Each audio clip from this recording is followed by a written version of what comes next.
पहली बात तो उपासक को ये नहीं देखना कि हमारा मन लगता है कि नहीं।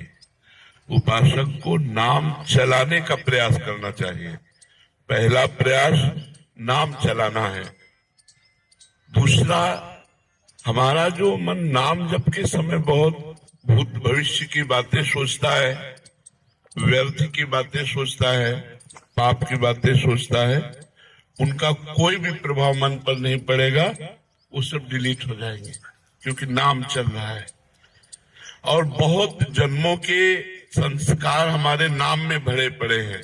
जैसे जैसे हम नाम जप करते हो अपने संस्कार भागवतिक डालता है मन पे और मन के जागतिक संस्कारों को बाहर करता है। और उपासक उस प्रक्रिया को समझ नहीं पाता और वो विचलित होकर सोचता है कि जब मैं नाम जप करता हूँ तो मन नाम में न लग करके संसार में जाता है।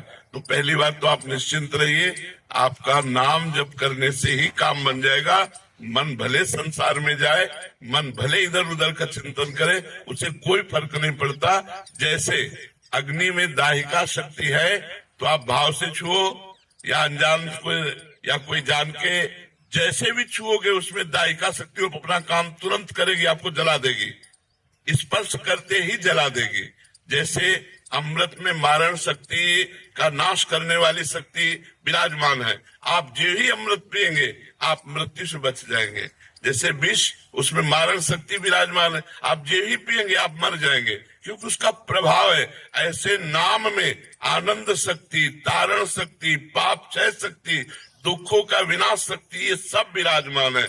आपकी जिह्वा से नाम छुआ कि आपका परम मंगल होगा। इसीलिए गोस्वामी जी ने लिखा है, भाव कुभाव अनख आलसहु नाम जपत मंगल दिश दसहु। भाव से या कुभाव से, अनख से या आलस्य से जैसे भी नाम जप किया जाए वो हमारे सारे पापों का नाश करके, चाहे जहां हम देश विदेश कहीं भी दसों दिशाओं में हो, हमारा मंगल हो जाएगा। इसलिए हमें प्रधानता रखनी है नाम जप की, ना कि मन लगने की, क्योंकि नाम जप के प्रभाव से ही चंचल मन स्वयं वशीभूत हो जाएगा। हमारे रसिक महापुरुष श्री ध्रुवदास जी से पूछा गया कि मन बड़ा चंचल है, कहीं भगवान में लगता नहीं है, तो इसका क्या उपाय है कि मन को लगा दिया जाए। तो उनका मन तो चंचल सबनते, या को कौन उपाय। तो बोले साधन को हरि भजन है, कै सत्संग सहाय। यदि महापुरुषों का सत्संग मिले और भगवान नाम जप करने को मिले तो हमारा मन आज नहीं तो कल निश्चित लग जाएगा। लेकिन आज हम अभी राधा बोल रहे हैं और अभी हमारे प्राण निकल जाए और मन संसार में लगा रहा है तो भी हमें भगवत प्राप्ति हो जाएगी। जैसे पुत्र में मन लगा था अजामिल का, ना कि भगवान में, और पुत्र का नाम था नारायण, तो जहां नारायण पुकारा तो उसका कल्याण हो गया। मन उसका पुत्र में लगा था, अपने पुत्र को पुकारा नारायण, लेकिन नारायण नाम भगवान का, तो उसका अंतिम समय काम बन गया। और हम जानबूझ के राधा राधा बोलेंगे तो हमारा मंगल नहीं हो जाएगा। वो तो अपने पुत्र के लिए नारायण बुलाया तो उसका कल्याण हो गया। और हम जानबूझ के राधा राधा, कृष्ण कृष्ण, राम राम, शिव शिव, हरि हरि जपेंगे, हमारा परम मंगल हो जाएगा, मन लगे या न लगे। हम कई बार उदाहरण देते हैं, जैसे हमारा मन कहीं और लगा हो, भोजन पा रहे तो पेट भर जाएगा ना। ऐसा तो नहीं है कि मन नहीं लगा तो हमारा पेट भरा नहीं, हमारा तो पेट भर जाएगा ना।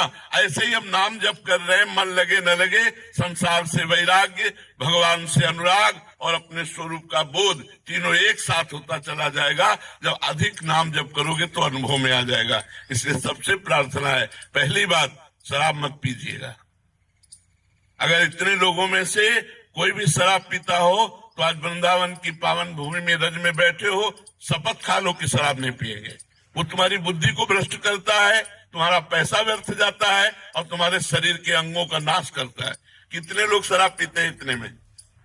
हाथ उठाओ। बहुत कम लोग। धन्यवाद। हम तो पहला धन्यवाद देते हैं जो नहीं पीते हैं और दूसरा धन्यवाद देते हैं जो पीते हैं। वो आज से छोड़ देंगे।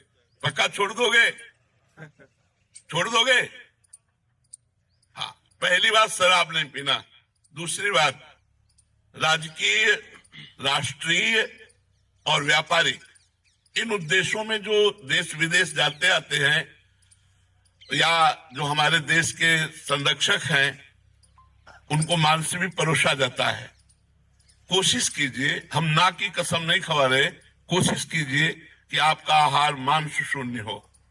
जैसे हमारे राष्ट्र सैनिक हैं, इनको सुविधा होती खा सकते हैं और चाहे तो ना भी खा सकते हैं, तो हम जोर नहीं देते, लेकिन प्रार्थना करते हैं कि बिना मांस के भी शरीर में बल आ जाएगा यदि आप संयम से रहेंगे और पवित्र भोजन पाएंगे। किसी जीव का मांस ना खाइए, क्योंकि ये पाप आपके शरीर को अभी नहीं तो आगे चलकर, और इस जन्म में नहीं तो अगले जन्म में बहुत दुख भोगना पड़ेगा जो दूसरे शरीरों का मांस खाते हैं। अगर राष्ट्रीय सेवा में है तो भगवान जैसे निर्वाह करे वैसे निर्वाह करो। अगर बच सकते हो तो मांस खाने से बचो। अगर शराब पीना और मांस खाना, और तीसरा दोष पराई स्त्री से व्यभिचार करना, अगर इन तीनों पर आप विजय प्राप्त कर ले और नाम जप करें तो इसी जन्म में आपका मंगल हो जाएगा, इसी जन्म में सारे दुख छूट जाएंगे। जो केवल 3 बातों को स्वीकार कर लीजिए, हमारी बात मान लीजिए कि अगर माता बहन पराये पुरुष से और पुरुष पराई माता बहनों के साथ ऐसे गंदे आचरण ना करे तो हमारे भारत में गृहस्थी बिगड़े ना। आज हमारे भारत की गृहस्थी बिगड़ रही, गृहस्थ धर्म बिगड़ रहा है, ये हमारे भारतीय धर्म में नहीं है। प्राणपन से पत्नी को अर्धांगिनी माना गया और पति को प्राणेश्वर माना गया। जहाँ हमारे धर्म में ये बात है, वो ये बातें, गंदी बातें ऐसे संशय पैदा करे जो पराये पुरुष पराई स्त्री। तो ये 3 बातें आप स्वीकार कर लीजिए तो आपका जीवन धन्य हो जाएगा। किसी से आशीर्वाद मांगने की जरूरत नहीं है। यदि आप सही आचरण करेंगे तो सबके आशीर्वाद आपके पास आ जाएंगे। पहला, हम शराब नहीं पिएंगे, दूसरा मांस नहीं खाएंगे, तीसरा पराई स्त्री से संभोग नहीं करेंगे, और कोशिश करेंगे कि अधिक से अधिक नाम जप करें। हमारी प्रार्थना, अगर हमारी ये बात मान लोगे तो आपका निश्चित परिवर्तन हो जाएगा। आप भारी विपत्ति में भी मुस्कुरा कर निकल जाएंगे। इतनी सामर्थ्य आपको भगवान देंगे। श्री राधा वल्लभ लाल की जय।